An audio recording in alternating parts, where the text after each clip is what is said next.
I was originally told I couldn't have children. So that might well have been a little bit wrong, that information.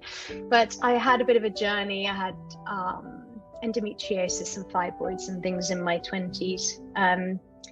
And so therefore was told I couldn't have children. So when I got pregnant with Ollie, obviously it was amazing. But I was quite a career girl, different career to now. I was working in film, and I also was a singer.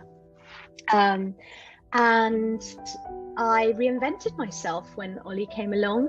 So I had to get my head into motherhood quite quickly, and it was a bit of a shock.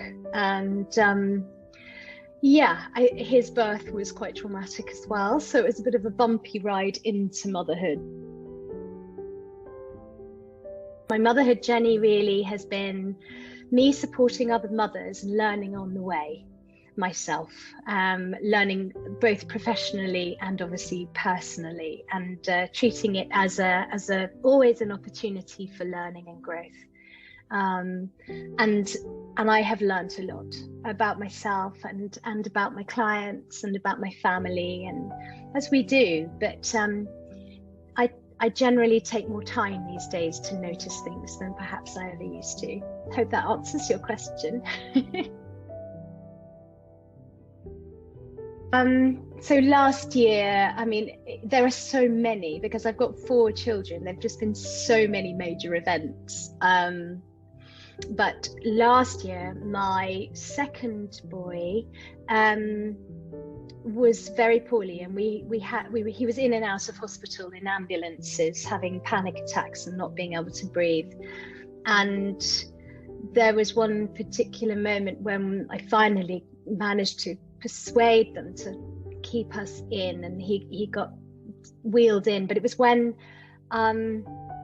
he got taken onto a ward, but it was when COVID was just happening. So it was very sci-fi and scary environment for him, but equally for me.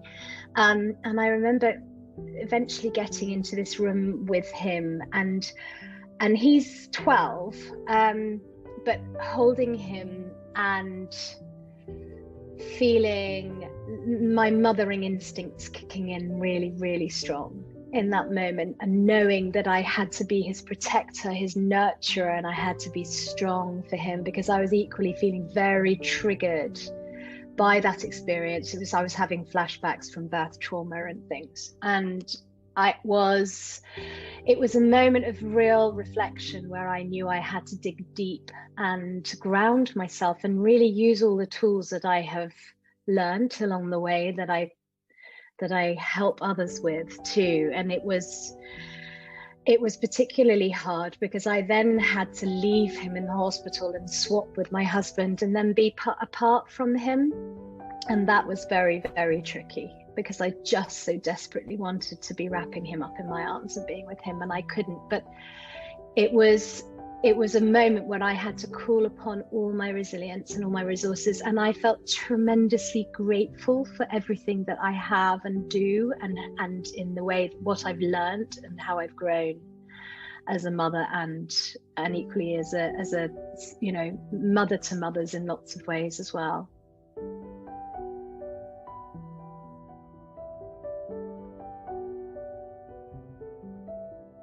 So maternal mental health sums up for me this natural state that we have, that needs tending to, that needs caring. And I'm very big on the preservation of our mental health and well-being, and of it not feeling too heavy or scary.